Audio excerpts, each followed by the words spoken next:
Hello, I am Tinne from Victoria Designs, and a few years ago I made a tutorial for this journal made with our travel journal kit, and it's a very special one because it has a very sturdy cover from chipboard, from thin chipboard, but it has on top a sort of fabric printed print from the kit, from the travel journal kit, and it is after a few years still super sturdy. And it looks so good. It didn't fade at all. So definitely worth it to check that out. And here on the inside, you can see a few pages from the inside here. Lots of room to write your traveling experiences in, etc. It is just so inspiring to write your travel adventures in here and add some ephemera if you like. And this journal is really very quick to make. And talking about ephemera, I am going to make a ephemera pouch that goes with it, because I cut a lot of the ephemera, well, not a lot, there's much more, but see what I have here from the kit.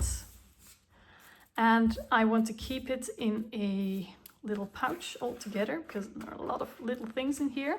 And I'm going to make a collapsible envelope for it. I already showed you how to do that in our Creative Chronicles tutorial from, I think, 1.5 years ago. But I wanted a smaller one and made in one piece. So I am going to make it again, but smaller. And I used 300 grams cardstock for this. So it's nice and sturdy. And the base will be 11 by 7. The big one, and we also need 2 base pieces that are, I think, 2.5 by 5.5. Yes. So, and now I'm going to score these. I'm going to start with the little ones because they're a bit special. First, on one side, you score them at 1/2 inch on each side, and then you turn it around. And the idea is that you will make 45-degree angled score lines starting from that corner and one starting from that corner. You can use a protractor, but I have this handy thing in my scoring board that I can use instead.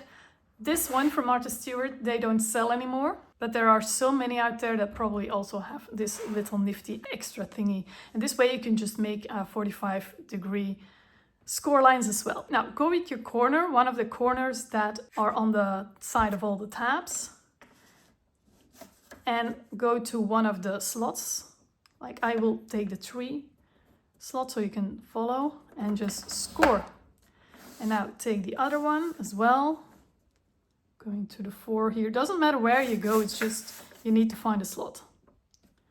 And go like this. And I probably already mentioned maybe 500 times to turn this around. That's very important. If I didn't, turn this around before scoring.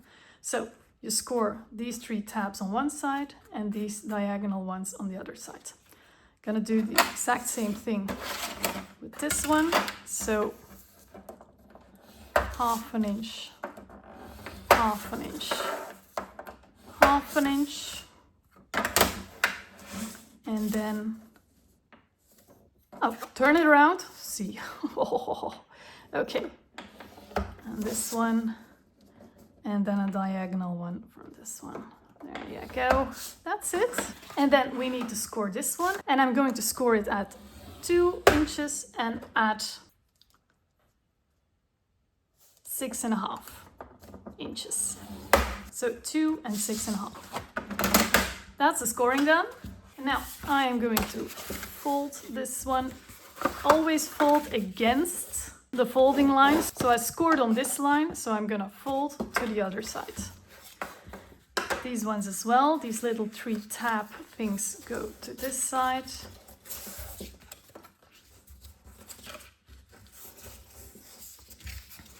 And then I'm first going to turn these into little, oopsie, tabs, these sides, because I'm talking about tabs, but they're not tabs yet. What I'm gonna do is I'm gonna cut away from that folding line towards this corner here where all the lines meet. Angle a little bit and go like that. So I'm mitering my corners a little bit. Here as well, go to that point, angle there, and cut off a bit here. So now I have 3 tabs that I can put glue on or tape on to attach to the big base. And the other 2, so I scored on this side, so I'm gonna fold to the other side, like this. And this one's ready. Same with this one. So I'm going to cut here, angle, cut there. And cut off a bit from the corners here as well. Now, there are 2 options how to attach these. Yes, I already added the tape on the tabs. If you are going to glue this in somewhere, this whole pocket, you could glue the tabs, these long ones, underneath. That's why I have the tape on top here. If, however, you're going to use this loose, not glue it in somewhere, give it as a gift or something, you would better to glue the tabs on top here. But I'm going to glue them on the bottom, so I put tape right here. And the tabs are going to be glued on the inside anyway, so I put the tape on that side. If you're going to use glue, only put it on, of course, right before gluing it on. Okay, I'm also going to round the corners of this large side piece, not the small one, just the large one. That's totally optional. This is going to be the flap. There. So now I am going to remove this backing, lay it like this, and then carefully glue this on top right next to that fold. There, nice and clean. Do the same on the other side. Yeah, I like to work that way. That's why I put it like that on my table, right next to the fold, nice and straight, like this. There. And now you can remove one of the backings here.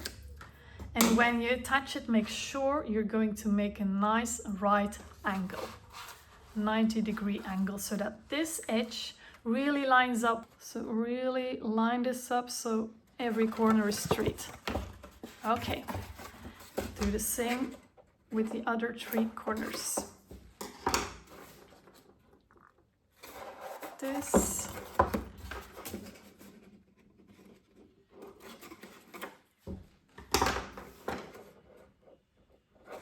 This. And the last one as well. Like this. Okay. And now my envelope is like this.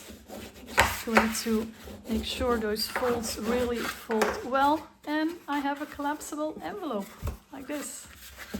And then later on I'm going to, when it's finished, glue this in here, and it will hold all these beautifully and more. But I'm going to first finish it with a closure. So I have here the same thread that I had before, and I'm going to attach one piece here and one piece on the bottom. So I'm gonna make it long enough just to be sure so that I can really attach this good, and I have room enough to make a decent bow. I think that's enough. Another one for the bottom. You can always remove excess later. Now I want this in the center, so I'm gonna measure the center, and that is here. The bottom as well. Yeah. And now I'm going to put a piece of double-sided tape all over there.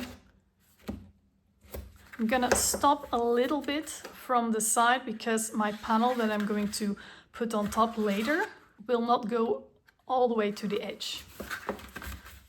On the bottom it doesn't matter because I'm going to glue down the whole bottom. So I'm gonna put some tape on top. Nice long one, so it really has will stick. I'm actually already going to put some tape all along here as well. All along the edge already. So later when I glue it in, this is handier.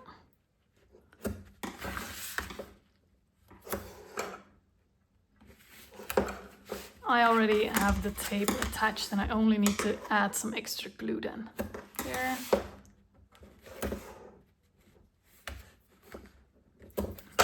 There. So I'm gonna keep the ones on the sides in place for now, but I'm going to remove the middle one and get one of these little threads here and just glue it in the center and add some more tape on top just to keep it into place. And then later, when I'm actually going to glue this whole thing into the cover, I can remove it. Same on the other side. I'm going to remove this backing, attach the piece of thread in the center. Make sure it's a sturdy thread, otherwise use a ribbon instead, and put some tape on top. There. And I'm staying away from that edge. Okay, there it is. And now I'm going to decorate it with some papers that I printed from the kit again. So I'm gonna put on one here, and maybe I'm gonna put one here as well. I'm not sure. Just I want something nice on the front. That's the most important thing. And I'm usually making my panels 1/4 inch, 6 millimeter less high and wide than the piece I put it upon. Then I have an 1/8 inch border. You can make it a little bit larger if you like a smaller border, or smaller if you like a bigger border. That is up to your preference. I'm a little bit doubting whether I'm going to use this one or the side of this one. I think I'm gonna use the side of this paper. So my piece here is 4.5 by 7. So I'm going to make it 4.25 by 6 3/4. Cut that out now. I ended up choosing another piece from the paper, so I'm going to use this one. Since this one has rounded corners, I'm also going to round these corners. And if you have several sizes, use one size smaller. If you don't, just use the same one. There you go. And now I can just glue this on. I'm just going to quickly ink the edges very lightly, not hard. This kit doesn't scream for dark colors. Just a tiny bit to give it a more vintage feel. Okay. And now, since here it has to hold this thread, I'm going to put some tape on this side. If a piece of paper has to hold something, magnets, threads, I always like to reinforce it a bit with some tape as well on that side. So I put some extra tape here. I can remove this one already here as well. This one, I'm gonna take my glue paper and add some glue stick quickly.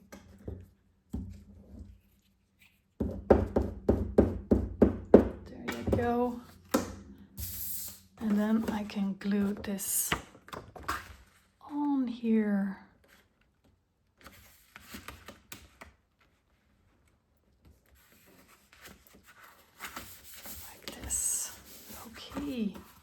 You can also ink the edges of this whole envelope, but as I said, this kit, this particular travel journal kit, doesn't really scream like it wants more vintage darkness, so I'm not gonna do that. So, and now you can close the envelope with these 2 threads like this. I'm also going to put something on here because I think it's a bit bare now, so that becomes a piece of 6 3/4 by 1 3/4. So I cut this piece with the ephemera and the pieces of the map that I like. Just quickly going to ink that very lightly as well. Totally optional. Add some glue.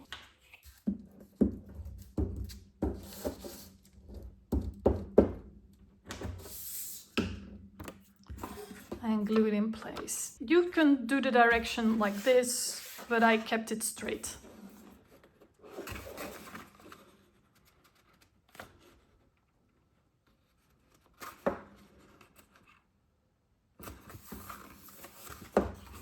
Like this. There. And my envelope is ready. I'm going to attach it on the back, on the inner cover of my travel journal kit, travel journal. So I'm going to remove everything backing here.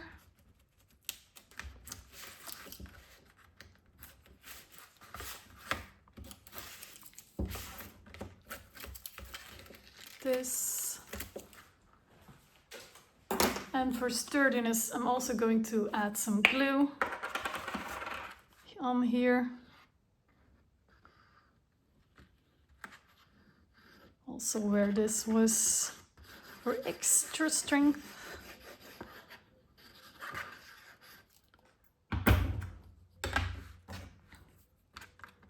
Spread it out a bit.